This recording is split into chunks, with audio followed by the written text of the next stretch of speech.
A paz do Senhor, irmãos, amém? Amém. Ainda em pé, vamos ler a palavra do Senhor no nosso tema, que se encontra no livro de Mateus, capítulo 8. Vamos ler a partir do versículo 5. Mateus, capítulo 8, versículo 5. Aleluia, glória a Deus. Amém? Diz assim a palavra do Senhor.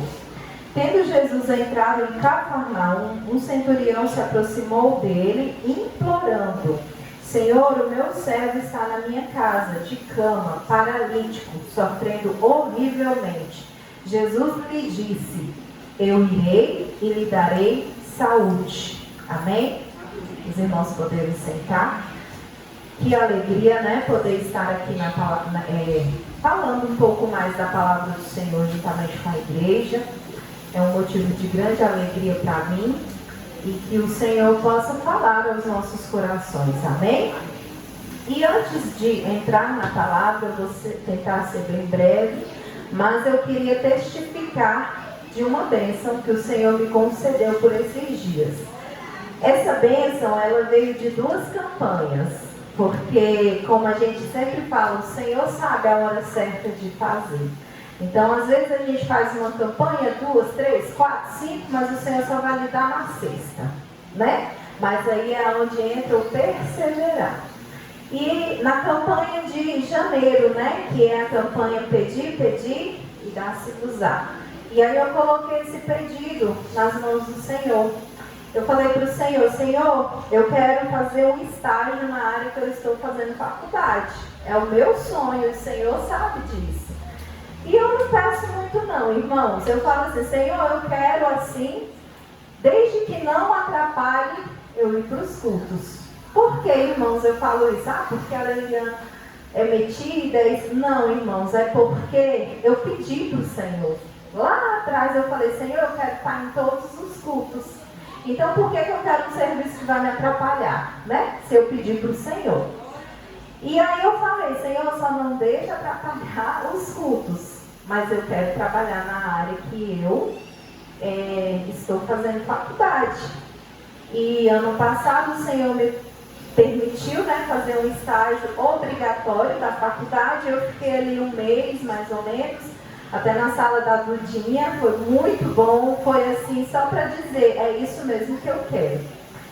E aí eu coloquei nas mãos do Senhor, porque eu fiz lá uma inscrição para ser voluntário, né? Professor voluntário e remunerado.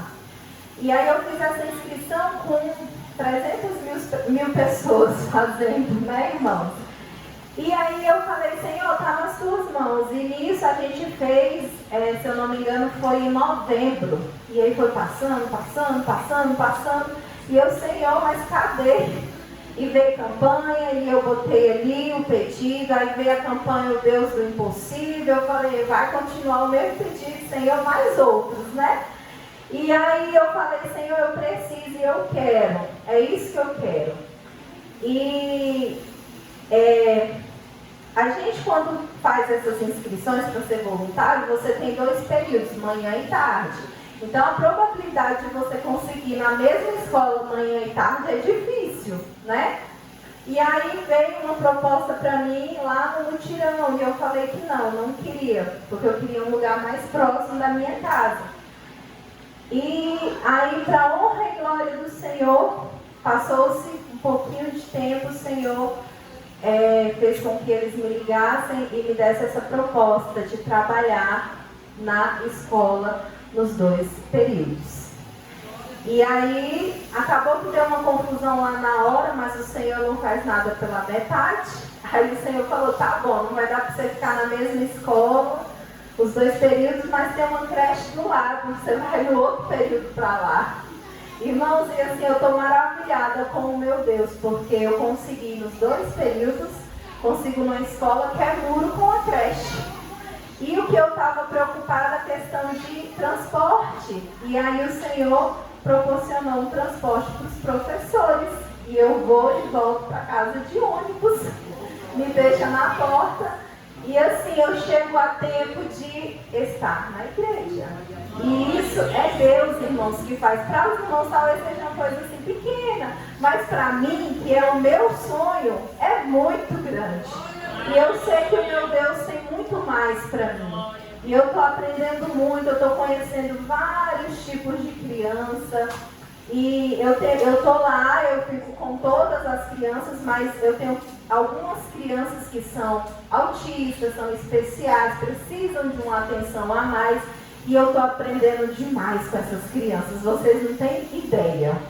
E isso é bom, porque o Senhor, Ele faz tudo da maneira e no tempo certo. Não adianta ficar, Senhor, eu quero assim, assim, assim, mas eu quero agora. Não, é no tempo do Senhor. E o Senhor sabe o tempo certo, irmãos.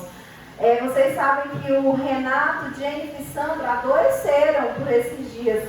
E aí eu estava imaginando assim como Deus é perfeito. O Senhor esperou eles melhorarem para me dar o emprego.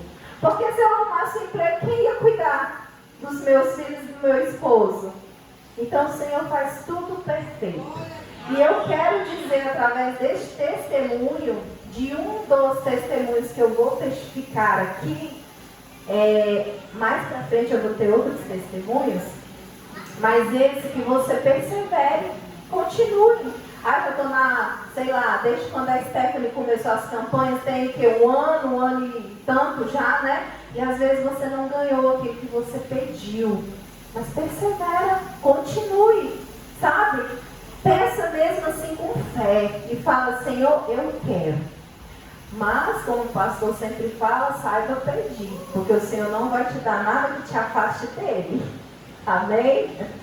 Vamos voltar para a palavra. Bom, a palavra do Senhor, ela fala, né, que sobre a cura de um servo de um centurião. Aí eu pesquisei, né, assim, para trazer para os irmãos e também para mim, o que é um centurião, né? O centurião, aqui, fala que era um oficial responsável por comandar uma centúria, dando ordens que deveriam ser prontamente obedecidas pelos homens que lideravam. Ou seja, o centurião, ele era um homem de autoridade. Ele era um homem forte, de autoridade. Ele tinha homens ali para fazer o que ele quisesse que fosse feito, certo? Então ele tinha autoridade. E aí a gente lendo aqui fala, né, que ele, lá no versículo 5 fala, tendo Jesus entrado em Cafarnaum, um centurião se aproximou dele implorando. Irmãos, ele não se aproximou dele com arrogância. Ele não se aproximou de Jesus de qualquer maneira. Ele se aproximou de Jesus da maneira que ele saberia que o Senhor iria ouvir. Aqui a palavra implorar significa suplicar humildemente. Ele poderia, assim como autoridade, chegar se exaltando, né? Chegar de qualquer maneira ali. E aí veio na minha mente, de que maneira que você está chegando no Senhor para orar, para pedir? Isso, irmãos, eu falo para mim, tá? O que eu trago aqui é o que o Senhor falou para mim. E aí o que acontece? Eu pensei, será como que eu estou chegando no Senhor para pedir? Será como que eu estou chegando no Senhor para orar? Essa campanha estamos no 3º dia. E como o nosso pastor nos orientou, que nós jejuássemos, né? A família, né? O lar jejuasse pela saúde. Porque é uma campanha, né? E assim eu creio que a igreja está fazendo. Então, irmãos, que nós possamos chegar perante o Senhor como este homem, que era grande, que era autoridade lá. E aí ele reconhece o tamanho da importância e da autoridade de Jesus. Então, irmãos, que nós possamos reconhecer que Jesus, ele pode fazer, ele reconheceu que Jesus poderia fazer aquilo que ele precisava. E aí, irmãos, aqui fala, né? Senhor, o meu servo está na minha casa, na cama, paralítico, sofrendo horrivelmente. Aqui entra o que ele falou para Jesus. Ele falou, Senhor. Né? Ele falou, olha, o meu servo. A outra coisa que chama a atenção, o centurião era um de autoridade. Ele tinha servos ali, ó, e eram muitos, para fazer o que ele mandasse fazer. E aí ele pega e ele se compadece de um servo. Isso, irmãos, é raridade, principalmente naquela época, né? Como que um patrão, o senhor daquele servo, iria se importar? Ele iria simplesmente falar talvez para outro servo, ó, cuida aí, faz ali, né? É a lógica.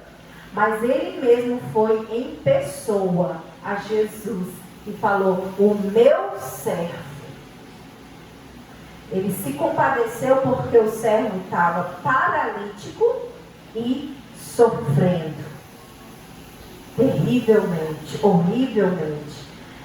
E aí entra o nosso versículo. E Jesus lhe disse, eu irei e lhe darei saúde. Na versão da minha Bíblia diz, eu irei e vou curá-lo. Aí Jesus falou, peraí, eu vou lá, vou com você para me poder curar o seu servo. Aí o que o centurião fala? Não, senhor, não precisa não. Sabe por quê? Porque eu não sou digno de recebê-lo na minha casa. Irmãos, isso é lindo. Isso é algo lindo. Porque ele reconheceu o tamanho do poder de Jesus. Ele reconheceu quem era Jesus. Uma autoridade. Alguém de grande importância. Então ele fala, não precisa. Aí entra a fé daquele homem. Ele, Jesus, não precisa não. Jesus não, Senhor. Ele fala, ei Senhor, não precisa não. Basta uma palavra tua e o meu servo será curado. Olha só, irmãos, que linda essa fé. É lindo demais essa fé. E aí o próprio Jesus vai lá e fala, né, lá no versículo... não, vamos ler do versículo 8. Ó, mas o centurião respondeu, Senhor, não sou digno de recebê-lo em minha casa, mas apenas mande com uma palavra e o meu servo será curado. É fé ou não é, irmãos? É muita fé. E aí o próprio Jesus vai e fala bem assim, ó, lá no versículo 10. Ao ouvir isso, Jesus ficou admirado por tamanha fé. Aí ele ainda segue dizendo aqui, ó, digo a vocês, em verdade lhe digo que nem mesmo em Israel encontrei fé como esta. Então, irmãos, o Senhor age ou não através da fé? Tem que ter fé. Não tem como um cristão sem fé. Tem que ter fé para receber a tua cura. Ou para receber a cura de quem você veio buscar esta noite. Amém, irmãos? Então, irmãos, o centurião, que era a autoridade, reconheceu a autoridade de Jesus e falou, não precisa ir na minha casa não. Jesus se ofereceu para ir. E ele falou, não precisa, porque eu não sou digno de tê-lo dentro da minha casa, no mesmo teto que eu. Basta uma palavra tua e o meu servo será curado. Glória a Deus. E aí, irmãos, o próprio Jesus diz, eu nem em Israel achei tamanha fé. Aí entra, irmãos, assim como este centurião, que tomou posse, ele poderia ter falado assim, não, Jesus tem que ir lá e tocar no meu servo. Ele precisa ser tocado para ser curado. Jesus tem que pisar no mesmo lugar que o meu servo. Mas não, ele falou, não, Basta uma palavra tua que ela vai alcançar ele lá, onde ele estiver. Aí entra a onipresença do Senhor. Ele está aqui, ele está lá, ele está lá, ele está lá no mar, ele está onde ele quiser estar. Então ele é poderoso ou não é? Glória a Deus. E aí, irmãos, tome posse. Tome posse, assim como aquele centurião tomou posse da bênção do servo dele. Tome posse da tua bênção. Tome posse da tua cura. Tome posse, irmãos, é tomar posse. Porque o Senhor é o mesmo ontem, hoje e eternamente. Ele curou ontem, ele vai curar hoje. Amém. A fé dele foi tamanha, né? E aí, o que acontece? Lá no versículo 13, só para finalizar. Então Jesus disse ao centurião: vá e seja feito conforme você crê. E naquela mesma hora, o servo do centurião foi curado. O Senhor não precisou ir lá, não. Ele curou com uma palavra. Mas foi através do quê? Da fé daquele homem. Amém? Que nós possamos ter fé. A fé que aquele homem teve. E a palavra, pastor, me corrija se eu estiver errado, mas ele não era um homem de religião, era pastor. Ele não era homem de religião. Se o Senhor dá para esses que têm fé, imagina para os servos dele. Né? Então o Senhor tem muito a nos dar. Então vamos receber do Senhor a cura. Se não for hoje, for na próxima, for na outra, for na última terça. Mas tenha fé que o Senhor vai te dar aquilo que você veio buscar. Porque você não está aqui em vão. Você está aqui porque o Senhor permitiu que você estivesse, para que você recebesse aquilo que o Senhor tem para a tua vida. A cura que você precisa, a cura que o teu vizinho precisa, a cura que o teu filho precisa, teu esposo precisa, o Senhor pode dar para você. Amém? Basta que tenhamos fé. Aí, para finalizar, eu quero deixar: por tamanha fé, Jesus curou o servo do centurião. Tenhamos fé. Amém? Que o Senhor possa falar ainda mais aos nossos corações. Eu convido a igreja